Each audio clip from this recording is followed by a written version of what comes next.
এবং আমাদের আল্লাহ সুবহানাহু ওয়া তাআলা আমানত স্বরূপ একটা জীবন দিয়েছেন।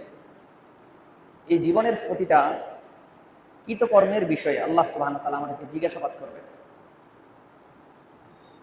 কবরে রাখার সাথে সাথেই যখন মানুষ কবরের আশপাশ থেকে বিদায় নেবে, আমাকে দাফন করে চলে আসবে, তখনই সেখানে মুনকার নাকির এসে উপস্থিত হয়ে যাবে।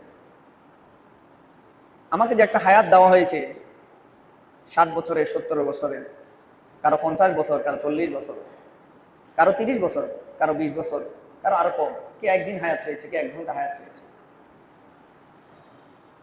এই যে আমি হায়াতটা পেলাম, আমার এই হায়াতের প্রতিটা বিষয়ে আল্লাহ সুবহানাহু ওয়া তাআলা আমাকে জিজ্ঞাসাবাদ করবে।